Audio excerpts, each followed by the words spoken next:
अस्सलाम वालेकुम। आज मैं आप लोगों को 5 ऐसी प्रिंसिपल्स बताऊँगा पेड एडवर्टाइज़िंग की जो कि आपको लाज़मी फ़ॉलो करनी चाहिए। चाहे आप प्लेटफ़ॉर्म चेंज कर लें, फ़ेसबुक के अलावा कोई और प्लेटफ़ॉर्म यूज़ कर लें या कोई न्यू प्लेटफ़ॉर्म आ जाता है। लेकिन ये जो फंडामेंटल प्रिंसिपल होते हैं ना, ये यही रहते हैं, इसको आप कभी भी चेंज नहीं कर सकते। तो आज मैं आपको ये 5 फंडामेंटल प्रिंसिपल्स बताऊँगा। तो बारी-बारी मैं इनको एक्सप्लेन करूँगा, आपने इस वीडियो को पूरा देखना है, कोई भी पॉइंट आपने मिस नहीं करना। वीडियो स्टार्ट करने से पहले मैं आपसे कहूँगा, अगर आपने मेरे चैनल को सब्सक्राइब नहीं किया तो वो आप सब्सक्राइब कर दें। इसके अलावा अगर आपको मेरे से कोई सर्विस चाहिए तो आप मेरे फाइवर पे जाके आप मेरे से कॉन्टैक्ट कर सकते हैं और आप मेरा ग्रुप भी जॉइन कर सकते हैं। अगर आपको कोई क्वेश्चन है तो आप मेरे से पूछ सकते हैं। देखिए दोस्तों, जब भी हम फंडामेंटल प्रिंसिपल्स की बात करते हैं ना, ये ऐसे प्रिंसिपल्स या असूल होते हैं जिनको हम कभी भी चेंज नहीं कर सकते पेड एडवर्टाइजिंग में। तो पहला जो हमारा प्रिंसिपल है वो ये है कि डोंट बाइस, मीन कि अगर आप किसी प्रोडक्ट को लॉन्च करने लग गए हैं या कोई बिजनेस को लॉन्च करने लगते हैं तो उसको पर्सनली आप टेस्ट ना करें। मीन के काफ़ी लोग ये सोच लेते हैं कि अगर ये प्रोडक्ट मुझे ज़रूरत नहीं है तो वो बाहर किसी को भी ज़रूरत नहीं होगी। ये माइंडसेट होता है ये बिगिनर का, कि जब भी वो कोई न्यू प्रोडक्ट लॉन्च करने लगते हैं तो वो बाइस होके सोचते हैं, मीन कि वो एक तरफ़ा होके सोचते हैं कि अगर हमें ज़रूरत नहीं है तो किसी और को भी ज़रूरत नहीं होगी। तो जब तक आप टेस्ट नहीं करेंगे आपको पता नहीं चलेगा। तो इसलिए कभी भी आपको बाइस होके नहीं सोचना, मीन कि आप एक तरफ़ा होके आप ना सोचें। आप जो हो सकता है जो आपको ज़रूरत ना हो वो बाहर के लोगों को काफ़ी ज़रूरत हो सकती है। तो सेकंड हमारे पास प्रिंसिपल ये है कि हमें एक स्ट्रैटेजी पे स्टिक रहना चाहिए। मीनिंग के काफ़ी लोग जो है एक टाइम पे काफ़ी स्ट्रैटेजीज़ को फॉलो कर रहे होते हैं या काफ़ी मतलब कि इधर भी हाथ पाँव मार रहे होते हैं, इस साइड पे भी।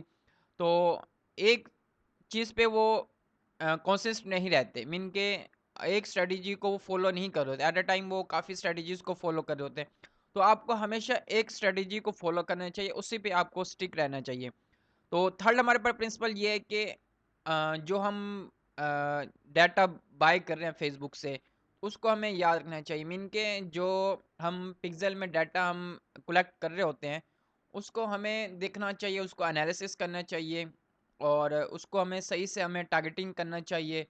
क्योंकि हम डाटा जो है फेसबुक से बाय कर रहे हैं और पिक्सल उसे कलेक्ट कर रहे हैं।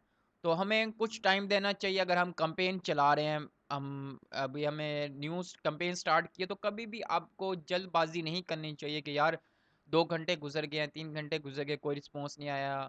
ऐसा भी होता है कि 24 घंटे गुज़र जाते हैं, मतलब 1 दिन के बाद रिस्पॉन्स आना स्टार्ट कर होता है और बहुत अच्छा रिस्पॉन्स आता है। तो आपने हमेशा टाइम देना है अपनी कैंपेन को, अपनी ऐड को, अपने पिक्सल को, कि वो आपकी वेबसाइट से डाटा कलेक्ट करे और ठीक से ऑप्टिमाइज़ हो। और फोर्थ हमारे पास प्रिंसिपल ये है कि आपने क्रिएटिव जो है ना आपका, उसको आपने प्रायोरिटी देनी है। मीनिंग कि आपने कभी भी क्रिएटिव को लूज़ नहीं करना, मीनिंग कि इतना लेस इम्पोर्टेंस नहीं देनी कि वो आप उसकी अहमियत खो दो। तो क्रिएटिव आपका सबसे बेस्ट अ, अव्वलीन मतलब कि होना चाहिए कि आपका क्रिएटिव जो है यही आपकी सेल निकाल के लेगा, यही आपके बिज़नेस को ग्रोथ देगा।